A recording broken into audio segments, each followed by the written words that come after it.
নমস্কার বন্ধুরা। আমি এই ভিডিওটা শুধুমাত্র তৈরি করছি ইউটিউবে যারা কন্টেন্ট ক্রিয়েটর তাদের জন্য। দেখুন, ওয়াইটি স্টুডিওতে কিন্তু একটি ভীষণ বড় প্রবলেম চলে এসেছে।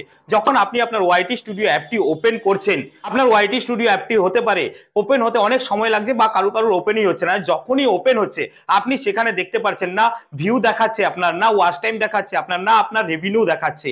এবং আপনি অ্যানালিটিক্সে যখন ক্লিক করছেন দেখতে পাচ্ছেন যে আপনার ওভারভিউ সেকশনটাই নেই, যেটার মধ্যে আপনি দেখতে পাচ্ছেন রিয়েল টাইম ভিউ গুলো, মানে লাস্ট 48 ঘন্টায় কত ভিউ এসছে, লাস্ট 60 মিনিটে কত ভিউ এসছে, সেটা কিন্তু একদমই শো করছে না। মানে চ্যানেলে অ্যানালিটিক্স সেকশনটাতেই কিন্তু শো করছে না। সেটাও আমি দেখাচ্ছি। দেখুন, আমি এই ক্রোম ব্রাউজারে গিয়ে দেখাচ্ছি। দেখুন, আমি এই ক্রোম ব্রাউজারেও আমার ওয়াইটি স্টুডিও অ্যাপটা আমি ওপেন করেছি। ওপেন করার পর আপনি এখানে দেখুন অ্যানালিটিক্স সেকশনটা কিন্তু গায়েব হয়ে গেছে।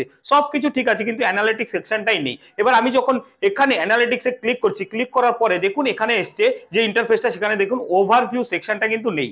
ওভারভিউ সেকশনে কিন্তু আমরা সবাই ওয়াচ টাইমটা দেখতে পারতাম লাস্ট 28 দিনের, এবং ভিউজটাও দেখতে পারতাম লাস্ট 28 দিনে।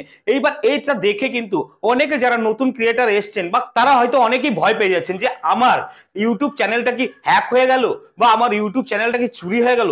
না বন্ধু, একদম ঘাবড়াবেন না। আপনার ইউটিউব চ্যানেলটা চুরিও হয়নি, হ্যাক হয়ে যায়নি। আমিও কিন্তু আপনার মতো প্রথমে ভয় পেয়ে গেছিলাম। তারপরে যখন আমি ইউটিউব টিমের সাথে চ্যাট করে কথা বললাম, তখন বুঝতে পারলাম যে ইউটিউবে একটা টেকনিক্যাল ইস্যু এসছে এবং আপনার এই প্রবলেমটা কিন্তু খুব তাড়াতাড়ি সলভ হয়ে যাবে। বন্ধু, আপনি এই প্রবলেমটার জন্য কোনো উল্টোপাল্টা কাজ করবেন না আপনার চ্যানেলটিতে, বা ওয়াইটি স্টুডিওতে গিয়ে আপনার চ্যানেলে কোনো উল্টোপাল্টা কাজ করবেন না। এই প্রবলেমটা খুব তাড়াতাড়ি সলভ হয়ে যাবে। বন্ধু, এই যদি এই ইনফরমেশনটা আপনাদের ভালো লাগে তাহলে অবশ্যই চ্যানেলটিকে সাবস্ক্রাইব করে দিয়ে ভিডিওটিতে একটি লাইক করে দেবেন। নমস্কার।